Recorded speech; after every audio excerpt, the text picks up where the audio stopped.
Oke, jumpa lagi dengan Erwin di channel analisis laporan keuangan.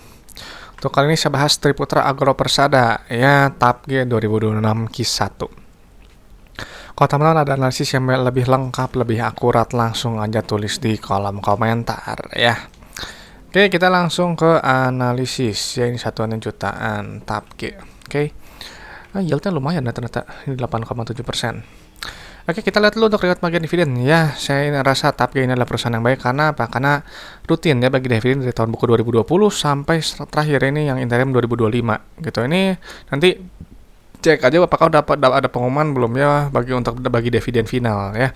Tapi saya rasa ini adalah perusahaan yang baik ya tadi karena dia apa? Ada nilai tambah untuk pemegang sahamnya dalam bentuk dividen. Artinya TAP G ini dia punya kondisi keuangan yang baik ya dan terbukti profit gitu. Jadi layak untuk dilihat lebih lanjut ya untuk TAP G. Oke, kita langsung lihat ke kas secara kasnya seperti biasa untuk lihat jumlah uang yang ada di dalam dompet perusahaan. Ya, total uangnya gitu ya.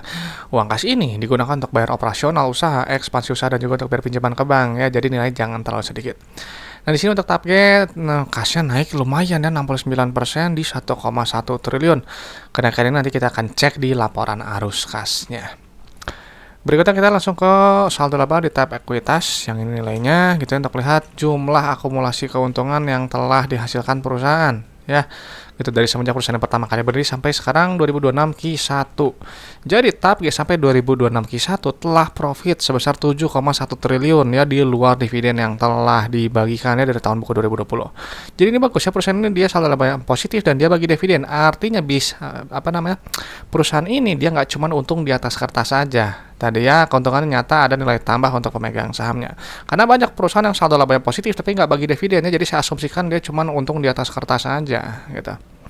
Berikutnya kita ke ekuitas milik yang ini nilainya 95. Oke, di sini kita lihat untuk rasio laba terhadap modal di 1,3. Jadi TAP G ini telah profit sebesar 1,3 kali modal awalnya ya. Jadi modal 1 miliar telah profit 1 miliar 330 juta ya, simpel aja kayak gitu ya. Ini udah balik modal karena nilai udah di atas 1. Nah, wajar ya perusahaan yang baik seperti ini saya rasa di harga premium ini, kalau ini sih premium sekali ya di 3,1 ya secara PBV. Berikutnya ke laba rugi, langsung pilih ke pendapatan ya, yang ini nilainya untuk melihat pertumbuhan perusahaan.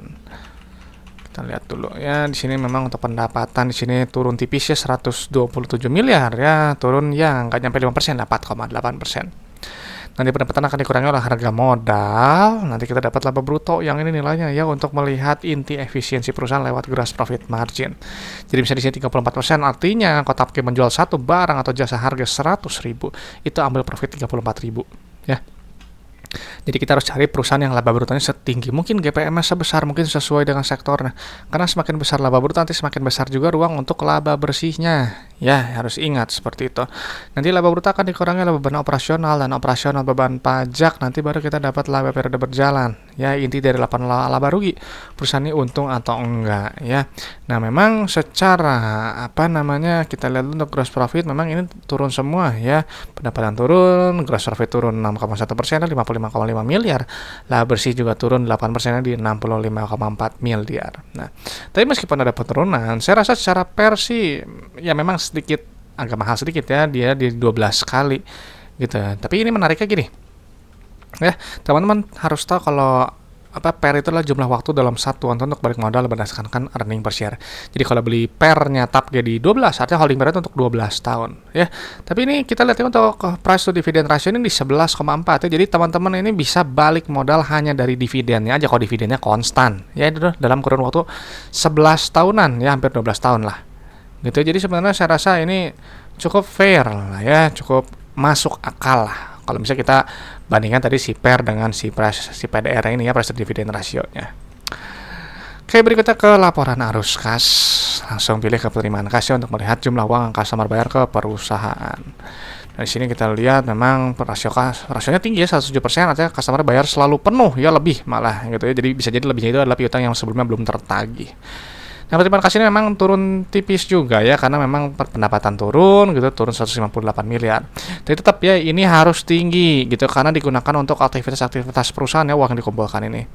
Nah, kita bayar operasional kita dengan uang kas yang ada di 2,6, nanti kita dapat sisanya 654 miliar ya. Net CFO ini wajib positif ya. Kenapa gitu ya? Karena kalau dia positif ada bisnisnya menghasilkan uang tunai. Jadi uang nggak cuma habisnya untuk bayar operasional aja, nggak habisnya untuk bayar supplier, karyawan dan seterusnya. Nah, memang untuk net CFO di sini turun 15% ya, 119 miliar. Cuman nggak apa-apa, masih positif ya ini gitu. Berikutnya adalah aktivitas ekspansi, di sini nilainya positif ya. Kalau positif artinya perusahaan cenderung menahan ekspansinya gitu ya. Cuma memang kita harus lihat pos kecilnya gitu ya. Di sini memang untuk perimaan, di sini ada yang besar itu dari perimaan pendapatan dividen dari Ventura bersama. Ya ini besar nih. Jadi saya rasa nggak masalah gitu ya. Segini saya rasa masih sehat karena dengan ada dividen dia jadi menambah pundi-pundi uang kas ya. Nah, berikutnya untuk pinjaman ke bank ya, untuk pendanaan di sini nilainya negatif, artinya perusahaan melunasi pinjamannya ya gitu, atau dia bayar dividen. Cuma di sini kan dividen selalu saya ingatkan di Q2 biasanya ya. Nah, di sini lihat tuh kalau pelunasan dia nilainya negatif ya, atau pelunasan utang, ketebalan utang jangka panjang, beban bunga ya. Jadi ini bagus ya, dia polanya saya rasa sehat gitu ya. Plus karena kenaikan dividen, adanya dividen, dan ya ada kenaikan kas yang besar nih, signifikan ya, naiknya 1,1 triliun tadi. Oke, berikutnya kita lihat ke aset lancar ya. Kita lihat resiko bisnis berdasarkan likuiditas dan solvensi. Kita pindahin dulu yang ini nilainya ya. Lagi ke likuiditas jangka pendek. Oke, di sini kita lihat rasio kas lancarnya kuatnya di 2,7, rasio kas juga sangat baiknya di 1,5. Ya, cash flow baik, dan jadi ini kan kewajiban depan mata kurang riskan 1,8 triliun, uang di dompet 2,7 triliun. Jadi nggak ada masalah likuiditas ya, ini rendah resiko. Nah, untuk short term debt-nya di sini ada utang bank jangka pendek, bank jangka panjang yang jatuh tempo, jadi kita ambil 2 pos ini aja ya. Nah, pindahin dulu. Di sini kita lihat tuh ya, rasio kas short term di 8,1 ya, tinggi sekali, ini kuat ya posisi kasnya ya. Utang ke bank 343 miliar, uang di dompet 2,7 triliun, jadi bisa dengan mudah dilunasi ya tadi ya, nggak ada masalah likuiditas, kuat gitu ya. Untuk jangka panjangnya liabilitasnya kita pindahin dulu. Di sini DER-nya rendah ya di 0,24, untuk long term debt-nya utang bank jangka panjang kita pindahin dulu ya. Lihat ya, ini juga long term debt to equity-nya juga 0,06 ya, dan ini juga memang total debt ada penurunannya, jadi lebih terkendali, turun 1% ya, 0,9% tepatnya gitu ya.